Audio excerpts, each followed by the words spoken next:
Okay, wait. Olivia. Tom, this is a good one. I think it'd be interesting to talk about why it seems Labour have given up on politics outside of England. They're willing to lose the elections in the Senate and Holyrood without any fight. In the Senate? What do you call it? Senate. It is. What? So this Get is a interesting because fucking we were grip. just talking to Laura actually before we sat down. Laura has just been in Caerphilly. Or Caerphilly. Caerphilly. She reckons that she was told by actually like a number of Reform insiders that they think there is a quiet Labour vote that might pull it through. Mm-hmm. I was also in Caerphilly not for us, but I was there. I didn't really meet anyone who was supporting Labour, which is interesting. You didn't meet anyone who wasn't voting Labour? Excuse me, who was going to vote Labour. Yeah, and while I can imagine that, I do think, but I think his point stands, right, that there hasn't been a lot of campaigning from Labour. There's not a lot of campaign money going over there. I don't know. I wonder, like, I actually haven't looked at, like, the party's finances in ages. It used to be something that really interested me because they were paying out for so many legal cases. You know, there were, like, a lot of people were, you know, like, there was, like, various accusations of leaking and anti-Semitism and that sort of stuff, and they were paying out left, right, and centre. So it was, like, draining the finances. So I don't know. Maybe they've either not put it in because they think politically it doesn't matter because they've got so many seats in England and they don't want to expose themselves to lots of media at a time when they're trying to do the project in England, right?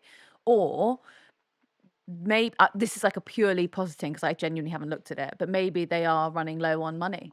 And because it's so expensive to run a campaign. Like if you look at the Liberal Democrats, they always run a very big campaign. Pretty much any by-election that they fight, a lot of money goes into it. And it's because there are a lot of Liberal Democrat lords who are willing to fund it. Like when you go to, like, I remember going to Helen Morgan in, oh God, was it Shrewsbury?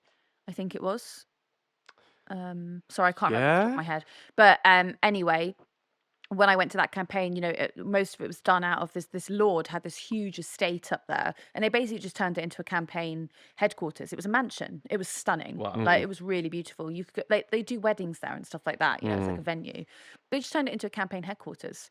Whereas like Labour don't have those sort of facilities at their hand. You know what I mean? But I mean, it doesn't cost a lot to just send Keir Starmer down for a day. But then, you know, or like, I wonder, I mean, you've been there, so you're probably better placed than me to talk about it, but they're possibly they're just terrified that they might lose it. Like in the locals, was it, I can't remember what constituency it was now, but that they lost by 4 votes or 5 votes. I kind of remember. Yeah. So I wonder if it's just so unpredictable for them to know whether it's a shoe-in or a tight race or whatever, that they're just either conceding it or hoping for the best, and then go out on Friday and say, well, it's a by-election. We still have control of the Senate. It doesn't matter. Seneth. I think I'm closer than saying Senate. Like Senate. It's Senate. Is it a TH? Yeah. I thought it's just a soft double D. The best kind, brother. I would actually kind of take exception to Tom's premise.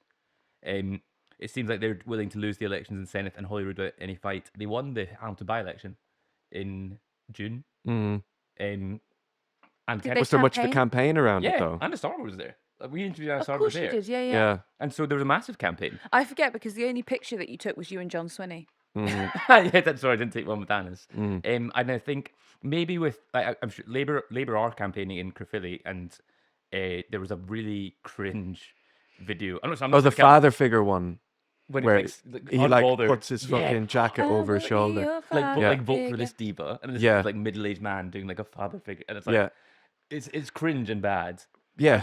Poor comms, but they are campaigning. And I think Welsh politics is, like, Labour have been in government in Wales forever. And it's hard to argue like a campaign of change or like be like, it's such a difficult needle to thread that in like campaigning for change when you're both the UK government and the Labour government, and you have radical change merchants like Reform or Plaid, are both what they're proposing, like Welsh independence and whatever Reform wants to do, are both like radical deteriorations from the norm. I think that's quite a difficult thing to contend with. Labour are very much campaigning on the ground. It's just I just think it's not as flashy, and also they're crumbling in the polls. So I wonder if it's a case of our narrative is not the easiest to sell, and also we might just let this one go. Yeah, a lot of sitting parties do let by-elections go because they know that by-elections are normally are typically a protest vote, right, against the incumbent government. So that they like, if you look at the Tories, they were hemorrhaging by-elections, and you could argue that that was for a number of factors, but also they wouldn't put up much of a campaign because what's the point?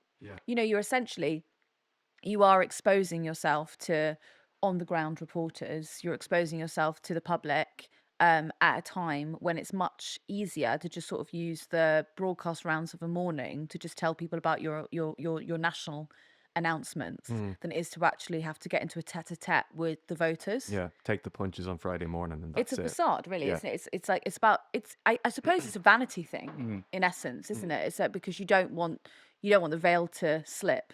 You don't want to be exposed. Calling freelancers, small and mid-sized business owners. Tide's Instant Saver account offers up to 4% AER variable, flexible access, and competitive returns. Unlike other options on the market, you won't need to hold your money with Tide for a fixed period. That means you'll have instant access and free withdrawals whenever you need it. You can get started today with just £1, making it easy to start growing your business savings. Want to know what you'll earn? Tide's clever calculator gives you a clear picture up front. Our audience will receive £100 cash back when you deposit £5,000 within the first 30 days of opening your Tide Instant Saver account. Use code JOE, that's JOE, JOE. New members receive an annual equivalent rate of up to 4% AER variable, free for 6 months. For the full offer, visit tide.co/Joe. T's and C's apply. Shall we explain where Ava's gone? No. Ava was so repulsed by the idea of Wales and speaking the Welsh language correctly. She's stormed out. She smashed my microphone on the way as well. So I've now had to sit in her seat. Decked Seán. We're going to have a post-podcast review of her behaviour. That's what it's also hiding. What is going to develop on this side of my face, which is quite handy for me. A bruise from the punch. Sorry. I thought you had a spot that you were being vain about or something. Should we talk about the comms a bit more? Because I mean, you mentioned it earlier on about the one reel that's kind of gone out for the Labour candidate in Caerphilly, and it's just, or the one that's broken containment, and gone viral. It was certainly the one that the rest of the world is going to see. Yeah, I think I've long been whinging about the strategy of the government when it comes to social media. I think the way that they treat people online is quite disparaging. I think it's patronizing is, you are the party of government. You should be using social media in a more effective way to get your messaging across. Instead, I'm watching this guy that I don't know. And what's he called? A diva, they call him in the thing? I guess, but I suppose he's the candidate in an election that you are not part of the electorate of. Last week, they posted a video of Rachel Reeves going through her favorite Beyonce albums. That's tough. That like a month before a budget where she's going to bring in austerity. Like I think there's that's the kind of girl boss to do. Yeah, there's just a tone deafness to the whole thing that I think is doing nothing, only making them less popular. I think on Friday or on Thursday there was a poll that came out that was like an electoral map of a projection of the next election.